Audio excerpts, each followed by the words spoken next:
दोस्तों नमस्कार, मैं राकेश श्रीवास्तव। देश में पॉल्यूशन और ट्रैफिक जाम एक दो ऐसे अहम मुद्दे बन चुके हैं जो हर शहर की एक कहानी है। हर शहर प्रदूषण और ट्रैफिक जाम से जूझ रहा है।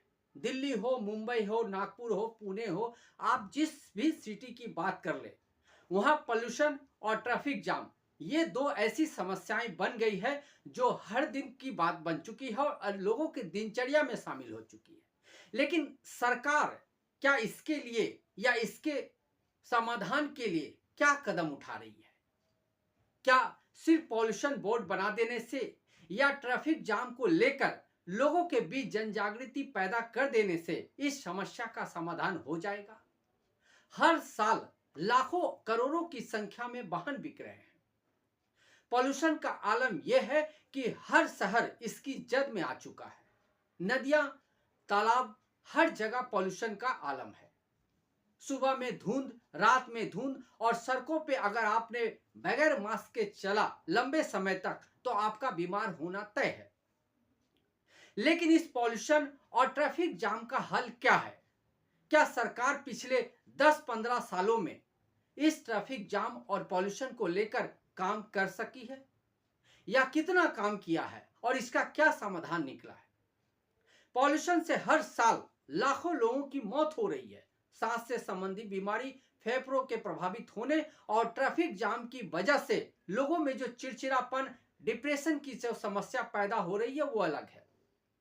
तो पॉल्यूशन और ट्रैफिक जाम की समस्या से जूझते हुए लोगों को बचाने के लिए सबसे बड़ा सॉल्यूशन है पब्लिक ट्रांसपोर्ट को आम लोगों के लिए आम करना, यानी पब्लिक ट्रांसपोर्ट को बढ़ावा देना ताकि निजी वाहनों की संख्या सड़कों से कम हो। निजी वाहन सड़कों से दूर होंगे तो पॉल्यूशन खुद ब खुद कम हो जाएगा और ट्रैफिक जाम की समस्या भी कम होगी, क्योंकि जितनी संख्या में पब्लिक ट्रांसपोर्ट चलते हैं उससे कई गुना संख्या में लोग अपने निजी वाहनों से सड़कों पर उतर रहे हैं और इसकी वजह से जगह जगह ट्रैफिक जाम की समस्या पैदा हो रही है, पार्किंग की समस्या पैदा हो रही है और लोगों के बीच जो डिप्रेशन की समस्या पैदा हो रही है जाम में फंसने की वजह से, इसके कारण हर साल लाखों लोगों की मौत हो रही है। तो क्या सरकारें, जो राज्य सरकार से लेकर केंद्र सरकार तक, क्या इस दिशा में काम कर रही है? अब जरा महाराष्ट्र की ही बात कर लेते हैं। महाराष्ट्र में पब्लिक ट्रांसपोर्ट का क्या हाल है?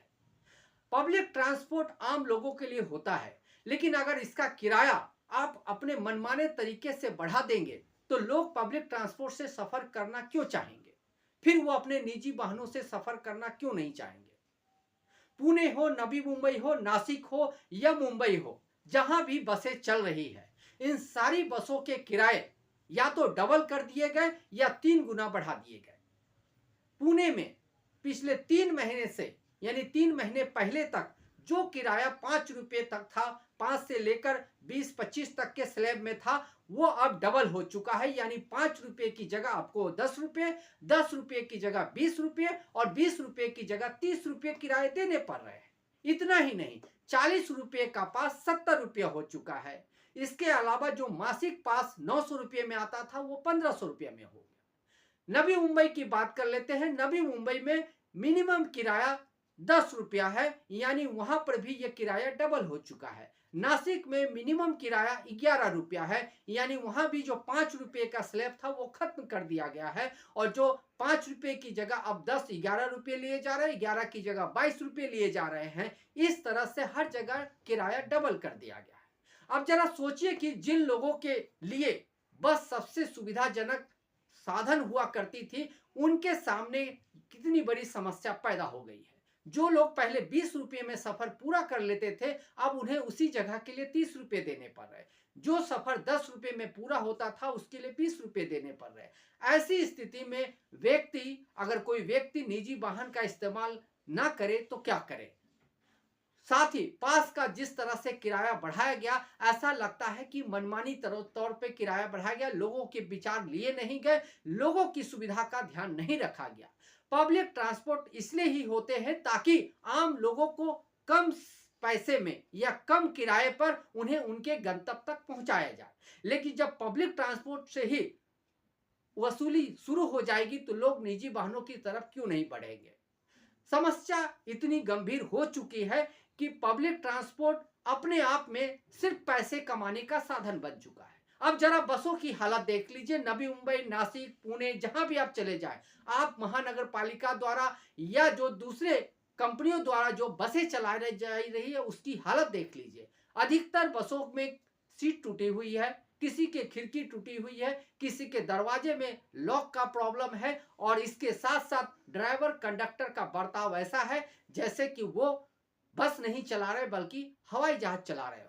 वो पायलट की तरह बर्ताव कर रहे हैं, फोन पर बात करते नजर आते हैं और बदतमीजी भी नजर आती है। ये समस्याएं आम लोगों को हर दिन झेलनी पड़ रही है। एक व्यक्ति जो 30 रुपये पैसे देकर बस में चढ़ेगा उसे धक्का मुक्की का सामना करना पड़ेगा। ऐसे में या तो वो ऑटो का सहारा लेता है या निजी वाहन का सहारा लेता है। इसकी वजह से एक तरफ बसें चल रही है, दूसरी तरफ छोटे छोटे गाड़ियां चल रही है, निजी वाहन चल रहे हैं, जिसकी वजह से पॉल्यूशन की समस्या पैदा हो रही है और साथ ही रोड पर ट्रैफिक जाम एक आम दिनचर्या का विषय बनता जा रहा है। पुणे में, नासिक में, नवी मुंबई में तमाम जगह में मेट्रो के काम चल रहे हैं। मेट्रो के किराए भी अभी तक व्यवस्थित है, लेकिन उसकी तुलना में बसों के किराए बढ़ चुके हैं। तो बसों के किराए आखिर क्यों बढ़ाए गए? बस महानगर पालिका द्वारा और राज्य सरकार द्वारा संचालित की जाती है। अगर राज्य सरकार आम लोगों को जो आम जनजीवन जीते हैं उनके किराए बढ़ाकर आखिर कहां से पैसे प्राप्त करके क्या करना चाहती है? तो दरअसल जिन बसों को लगातार खरीदा जा रहा है, हर 1 साल 2 साल पे बसें खरीदी जा रही है, वो 2 साल में ही खटारा हो रही है। और इन बसों की मरम्मत के नाम पे ठेकेदारों को पैसे देकर और उसके जरिए कमीशन खाकर सरकारें काम कर रही है। तो बसों को लगातार खरीद कर पहले तो सरकार अपनी जेबें भरती है और जब इसके मेंटेनेंस का पैसा निकालना रहता है तो वो लोगों के किराए बढ़ाकर उससे पैसे बनाती है। एसटी ने पहले जो बसें चलाती थी उसका किराया 14.75% बढ़ चुका है। महिलाओं को इसमें 50% की राहत दी जाती है, लेकिन यह किराया बढ़ने की वजह से यह राहत भी अब थोड़ी हो गई है। यानी एक तरफ तो महिलाओं के लिए लाडली बहन योजना चलाकर 1500 रुपये दिए जा रहे हैं ताकि उसका चुनावी लाभ उठाया जा सके, और दूसरी तरफ आम लोग जो हर दिन सफर करते हैं उनके बस के किराए बढ़ाकर उनसे पैसे वसूले जा रहे हैं। आप समझिए सरकार कर क्या रही है। सरकार एक तरफ चुनावी लाभ फायदा उठाने के लिए आपको 1500 रुपया आपके घर की महिलाओं को दे दिए और दूसरी तरफ एसटी का किराया बढ़ा दिया, उसके जरिए वसूली हुई। दूसरी तरफ आम जो लोग चल रहे हैं बसों में उसके किराए बढ़ाकर उससे पैसे की वसूली की गई। आखिर हर चीज का जिम्मेदार आम आदमी क्यों है? क्यों नहीं सरकार? जो टैक्स पेयर्स है, जितने भी लोग हैं वो बसों से चलते हैं, उनके किराए को मिनिमम क्यों नहीं रखा जा सकता है? आखिर सरकार के पास तमाम तरह के संसाधन है, तमाम तरह की कमाई होती है, तो क्या बसों का किराया बढ़ाना जरूरी है? अब दूसरी तरफ चलते हैं। मुंबई में आप लंबे समय से, आप करीब समझ लो कि 25 सालों से अधिक समय से लोकल ट्रेन चल रही है। लोकल ट्रेन चल ही नहीं रही बल्कि उसके हर महीने 2 महीने में उसके नए रूट, नए लाइनें भी बिछाई जा रही है। लेकिन क्या आपने आज तक सुना है कि लोकल ट्रेन का किराया बढ़ाया गया है? नहीं बढ़ाया गया। लोकल ट्रेन का किराया आज भी उतना ही है जितना पहले हुआ करता था। तो आखिर लोकल ट्रेन जो चल रही है वो कैसे संचालित हो रही है बगैर घाटे के? आखिर बसों के किराए बढ़ाने की इतनी जरूरत क्यों पड़ रही है? तो इसके पीछे का तर्क यही है कि सरकार बसें जो खरीद रही है वो 2 सालों में खटारा हो रही है और इस बस की खरीदी में भी कमीशन खाए जा रहे हैं। ऐसे ठेकेदारों को काम दिए जा रहे हैं जो या तो ब्लैक लिस्टेड रहे हैं या जिनका नाम खराब रहा, ऐसे लोगों से बस खरीदे जा रहे हैं और वो जो बसें आती है वो दोयम दर्जे की होती है और इन बसों को सड़कों पे उतारने के 2 साल के बाद ये बसें खटारा में तब्दील हो जाती है और फिर इन्हीं बसों को मरम्मत के नाम पर ठेकेदार रखे जाते हैं और ठेकेदारों के पैसे दिए जाते हैं और उस ठेकेदार को जो पैसे दिए जाते हैं उसमें सरकार का और मंत्री का, विधायक का, नगर सेवक का कमीशन बनता है। तो ये पूरा खेल चलता रहता है और इसमें पिसता कौन है? आम आदमी। आम आदमी को हर बात के लिए पैसे देने हैं। अगर वो रोड पे चल रहा है या बसों में चल रहा है या कुछ भी कर रहा है उसके लिए उसे पैसे देने हैं और ऊपर से जो व्यक्ति बैठे हुए हैं वो कमीशन खाकर उसके पैसे बनाने के लिए, बसों को खरीदने के लिए, उसके मेंटेनेंस के पैसे आम लोगों की जेब से निकाल रहे हैं। ऑटो का किराया बढ़ चुका है, बस का किराया बढ़ चुका है, लोकल ट्रेन के किराए अभी भी वही बने हुए हैं, लेकिन जो नॉर्मल पब्लिक ट्रांसपोर्ट चलती है सिटी में, उसके किराए बढ़ाकर आम लोगों की जेबों को काटने की कोशिश की जा रही है। आम लोग पहले ही देश में बढ़ती महंगाई, बेरोजगारी और तमाम ऐसी समस्याओं से जूझ रहे हैं जो उनके जीवन को पहले से बेहतर नहीं बल्कि खराब बनाते जा रहे हैं। पहले जो सामान 3,000 रुपये तक हो जाता था, अब उसके लिए 5,000 रुपये खर्च करने पड़ रहे हैं। अब दूसरी तरफ चलते हैं, जिन बसों के नाम पर आप पैसे वसूल रहे हैं, उन बसों की हालत ऐसी है कि वो कहीं भी चलते चलते सड़क पे बंद हो जाती है। उन बसों की हालत ये ऐसी है कि 20 में से 10 सीटें टूटी हुई है। उन बसों की हालत ऐसी है जिसमें सीसीटीवी काम नहीं कर रहे हैं, और उन बसों की हालत ऐसी है कि उनके गेट दरवाजे टूटे पड़े हुए हैं, खिड़कियों के शीशे निकले हुए हैं।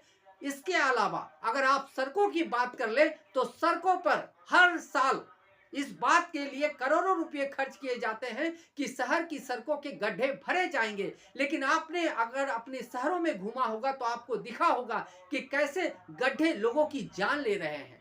शहर भर में, नवी मुंबई, मुंबई, नासिक में गणेशोत्सव का माहौल बड़े धूमधाम से मनाया गया, लेकिन इसी गणेशोत्सव के दौरान सैकड़ों की संख्या में सड़कों पे गड्ढे नजर आए। इन गड्ढों को भी नहीं भरा गया, और ये गड्ढे ऐसे समय में हुए हैं जब मानसून का सीजन चल रहा है। इन गड्ढों में पानी जमा हो जाता है, जो वाहन चालक है उन्हें दिखता नहीं है, और उसमें एक्सीडेंट होने की वजह से कई लोगों की जान जा चुकी है, कई लोग जख्मी हो चुके हैं। ऐसी सड़कों के लिए, ऐसी बसों के लिए आप पैसे वसूल रहे हैं, वो भी पहले जो किराया था उसे डबल करके। आखिर ये मनमानी किस लिए चल रही है? इस मनमानी पे आखिर लगाम कैसे लगेगा? क्यों हर आदमी को आपके जो आपने जो कमीशन खोरी शुरू कर रखी है उसका खामियाजा भुगतना पड़ेगा?